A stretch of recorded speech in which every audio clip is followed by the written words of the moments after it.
Hi everyone, and welcome to a new episode of New Product Innovation. I'm Saif Abdelghani, Product Innovation Expert, podcaster, and PDMA Egypt Chapter Leader.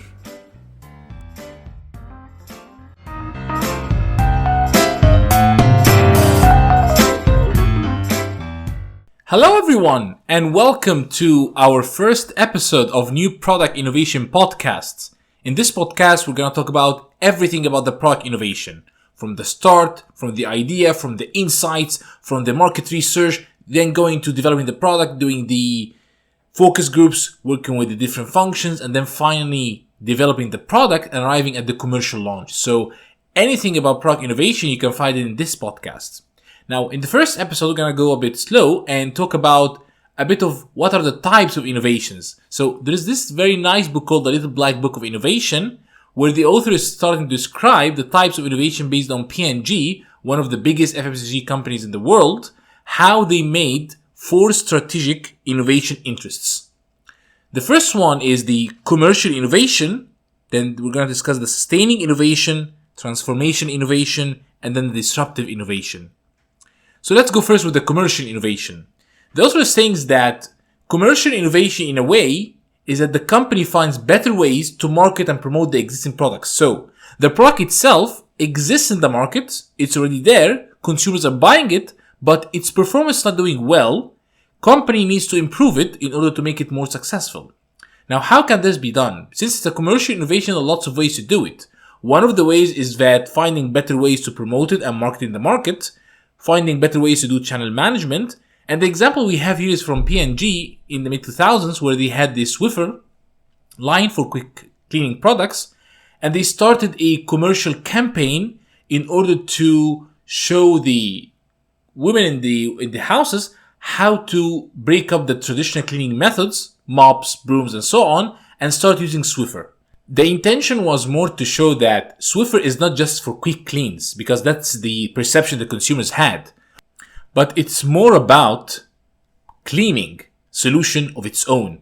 It's not just an ad hoc where after you do the mop and the broom cleaning, you use the Swiffer to clean. No, Swiffer can do the cleaning from the start until the end.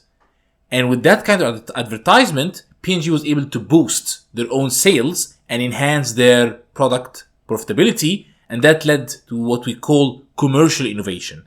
Now we come up to the second group, which is sustaining innovation, which that the company incrementally improve existing products and services. So you have a product existing in the market, but this time you do incremental changes. You do some adjustments. Now, we know that innovation overall, incremental innovation is the majority of innovations we find anywhere for a product. So that's a very important topic. So one of the examples we have here is that what P&G did was the Tide flagship product in 2000s, where Tide was dominating the market, but they started introducing a new variant for the detergent itself. So they started combining the Tide detergent with fabric softeners. They started doing some capsules. So in a way, this kind of incremental improvement is about being better, faster, and cheaper.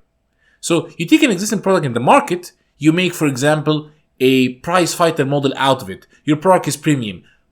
Just a niche market can buy it. But if I take out specific features, if I add small other features, it becomes a completely new product. So you improve your existing product and services incrementally. Now that's called sustaining innovations. Faster, better, and cheaper. Now we come to the third type, which is the transformational innovation, where you introduce a breakthrough in performance in existing categories.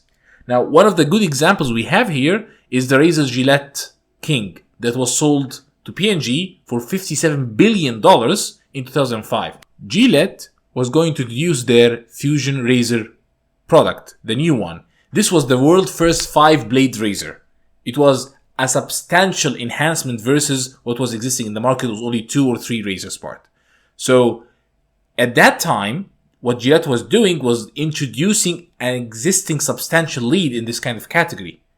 And with different kind of innovation, which is transformation. So they transformed the product solution itself to give the world first 5-blade razor that can shave faster, easier, quicker, and give you the good finishing you need as well.